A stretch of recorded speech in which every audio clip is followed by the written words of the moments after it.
Hurricane Melissa made landfall as a Category 5 hurricane in the western part of Jamaica earlier this afternoon. Winds close to 297 kilometers per hour make it the strongest storm to ever hit the nation. Over 50 centimeters of rain fell in certain parts of the island. Emily Huang joins us live in studio with more on Melissa's impact and where it's headed next. Emily?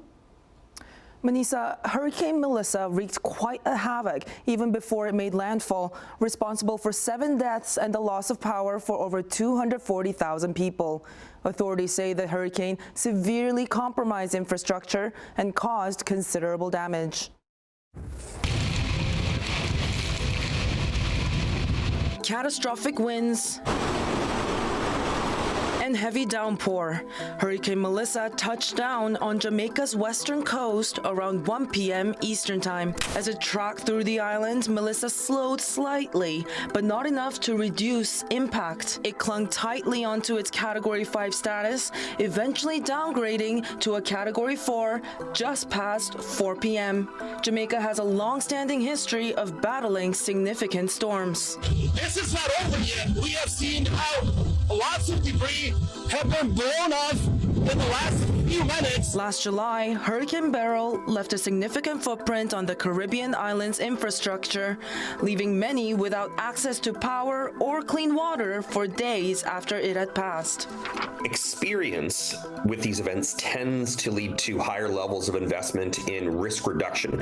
These are the investments you need to make before a storm happens that limit the amount of recovery time and funding that goes into rebuilding. Earlier today, the mayor of Kingston assured that the nation's capital was prepared. Our infrastructure will certainly take a battering. I'm much more optimistic. All the agencies are prepared. All the agencies are working together. And so we will certainly try our best to recover to make sure normalcy come back to the island. Prepared or not, Melissa leaves behind a trail of destruction.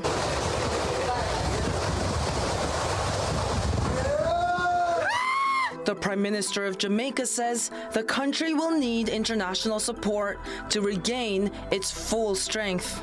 Within the first 2 weeks, we should be able to mount a humanitarian response, and we should be able to address immediate needs.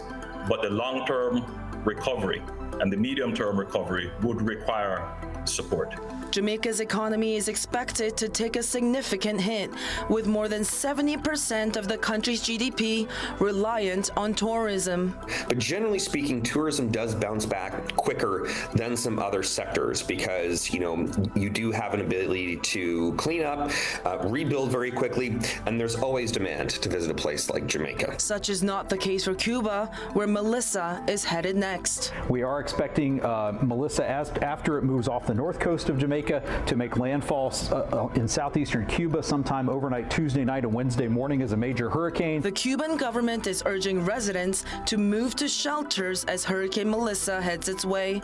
It says United Nations systems have already deployed resources to assist and care for those affected by the storm. At this point, we're just hoping and praying that they avoid a direct hit. And that, again, your worst case scenario is when these events go through areas with density of infrastructure and people.